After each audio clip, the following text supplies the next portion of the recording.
Hi, so called 0.005 Gen Z. I heard आप cockroaches के सम्मेलन में गए थे और कॉकरोचेस का सम्मेलन हमेशा गटर में लगता है। इस बार गटर की जगह जंतर मंतर में लग गया और तुम सब लोग वहाँ पहुँच भी गए।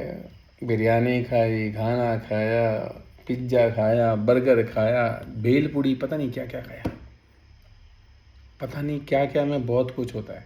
और साथ में तुमने वहाँ वो बगैर बगैर बगैर बदतमीज़ी, आज़ादी के नारे, किसी और की प्रोपेगेंडा पे चलना। और वो जो दाढ़ी वाला भी आया है ना, क्या नाम है उसका, अभिजीत दीमके, हाँ दीमक ही है वो। देश को खाने चला है।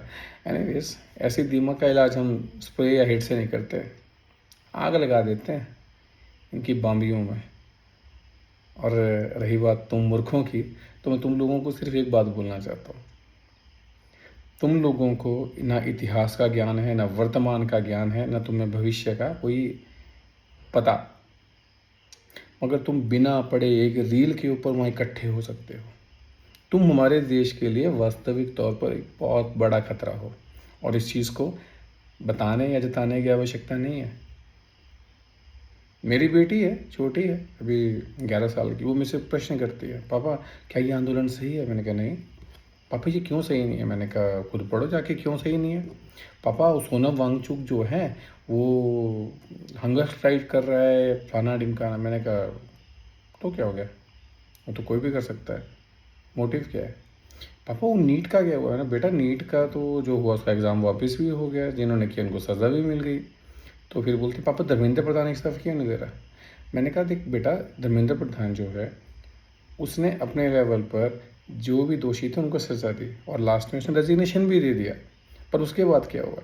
उसके बाद वो देश के ऐसी चीज़ों में बात करने लगे, कश्मीर एट्सेट्रा एट्सेट्रा, जो उनके सिलेबस से बाहर है। अब नीट का पेपर तो सिलेबस में से आता है, ये लोग सिलेबस से बाहर की बात कर रहे हैं। और जब आउट ऑफ सिलेबस कोई चीज़ आती है तो उसको लात मार के बाहर कर दिया जाता है। जैन जी से एक अपेक्षा है, जैन जी से सिर्फ एक अपेक्षा है कि ऐसे आउट ऑफ सिलेबस क्वेश्चंस को लात मार के बाहर करो, क्योंकि ये तुमको वो पढ़ाएंगे जो कहीं पर भी नहीं है, और ये तुमको वो नहीं दिखाएंगे जो लिखा गया है और जो एक्चुअली हुआ है। इनमें से किसी ने भी तुम्हारे साथ में 1947 के दंगों की बात की? नहीं। इनमें से किसी ने भी तुम्हारे साथ उन 3000 साधुओं की हत्या की बात करी जिन्हें संसद के भवन के बाहर गोलियों से भून दिया गया था? क्या इनमें से किसी ने तुम्हारे साथ कश्मीरी पंडितों को किस तरह प्रताड़ित करके निकाल दिया गया उसके बारे में बताया? क्या इन्होंने बंगाल में हुए हिंदुओं पर अत्याचारों के बारे में कोई बात करी? नहीं करेंगे। क्या इन सब लोगों ने हमारे देश में इस्लाम के नाम पर जो तुष्टिकरण हो रहा है, बेटे बच्चा पूछते पापा तुष्टिकरण क्या होता है? मैंने कहा बेटा लॉलीपॉप दिखाना और कुछ नहीं, सिंपल भाषा में। ठीक है, लॉलीपॉप दिखाना एक कम्युनिटी को, मगर फ़ायदे देना दूसरी कम्युनिटी को। वो काम तुमने किया सिर्फ वोट्स की खातिर। क्या उस बारे में तुमने बात करी? क्या तुम्हें पता है उसके बारे में? नहीं। और सबसे बड़ी बात है ना, इतिहास का ही ज्ञान नहीं है। और जो ये स्कूल एजुकेशन है अभी, तो धर्मेंद्र प्रधान जी ने बहुत कुछ इसमें बदल दी। मेरे हिसाब से अगर जैन जी को ये समझ में आ रहा है कि अच्छा फ़ोन की भाषा समझ में आती है, तो फ़ोन में ही इनको पढ़ाई करवा दो, पर इनको इतिहास ज़रूर दिखाओ।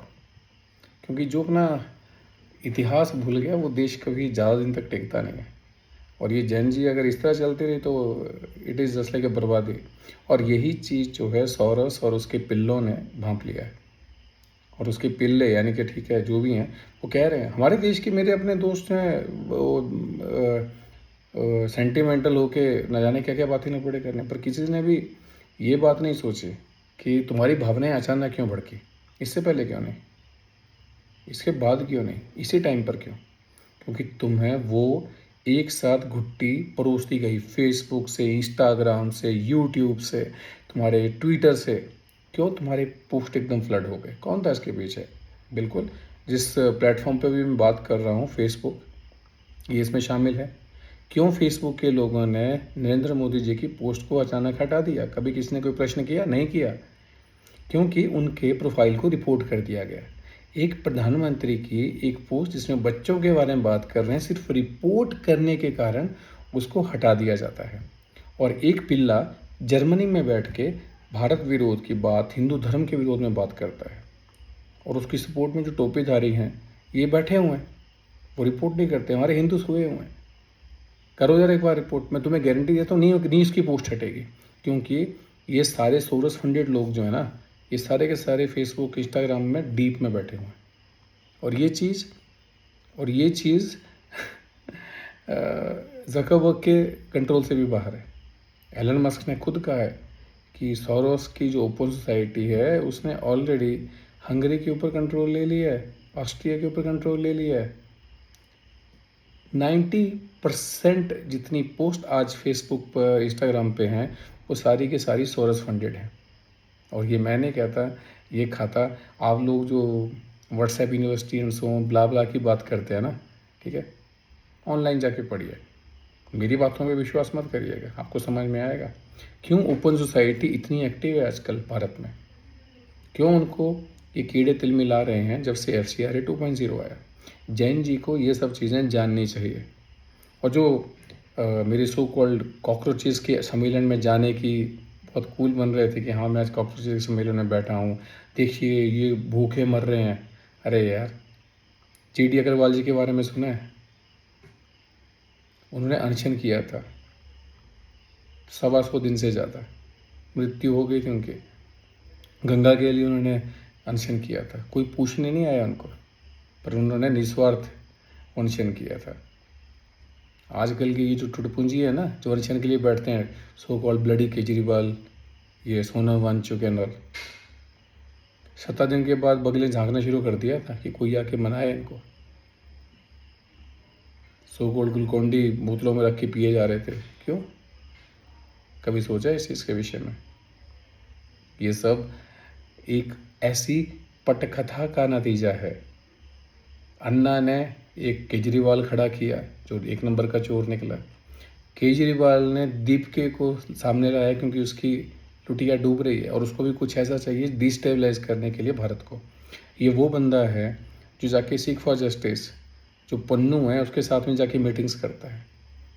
क्या ये देश के साथ रह सकता है? ये राहुल गांधी जो चाइना के साथ में MOU करके अपना कोलंबिया में जाके ओपन सोसाइटी के साथ में मीटिंग करता है, क्यों भाई? क्या रखा है तुम्हारा कोलंबिया में? ना तुम सरकार के मत पे जा रहे हो, किस तरह की फंडिंग चाहिए तुम्हें? वो जो ध्रुव राठी वहाँ बैठा हुआ है ये सो कॉल्ड जर्मनी में, वो कर क्या रहा है? वो 1 नंबर का पिल्ला है। मैं सीधी सी बात करता हूँ, गवर्नमेंट ऑफ इंडिया को मैं एक रिक्वेस्ट करता हूँ, इस तरह के जो गवर्नमेंट के खिलाफ काम करने वाले, भारत के खिलाफ काम करने वाले लोग हैं, इनको कॉलर से पकड़कर घसीट कर इंडिया लाया जाए और भेज दिया जाए अंडमान निकोबार, उसी जेल में जहाँ सावरकर जी को रखा गया था। देखते हैं कितने क्रांतिकारी हैं ये लोग, कितने दिन तक माफ़ी नहीं मांगते। सावरकर जी के ऊपर पोस्टें निकालता है ना ये, रखो जरा इसको 20-30 दिन, मुंह से हगेगा। तो जैन जी, आप सबको एक ही संदेश है कि पढ़ाई करें, किताबें पढ़ें।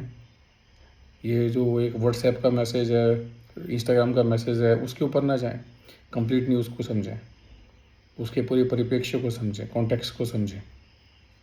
और जो मेरी उम्र के, हम उम्र के साथी हैं, आप लोग मुझे क्रिटिसाइज़ करिए, कोई प्रॉब्लम नहीं है, पर आंखें बंद करके विरोध करने के लिए विरोध मत करिए। और इसलिए विरोध मत करिए क्योंकि वो आपके परिवार के किसी पार्टी पक्ष को भाता नहीं है टॉपिक। आपको मोदी विरोध करना है, करिए, भाजपा विरोध करना है, करिए, देश विरोध मत करिए। मेरी प्रॉब्लम वहाँ शुरू होती है। इस चक्कर में मैंने बहुत दोस्तों को निपटा दिया, अब कुछ और भी जा सकते हैं यहाँ से। तो थैंक यू सो मच। ध्यान रखिए जैन जी, ये मैसेज आपके लिए था। बाय।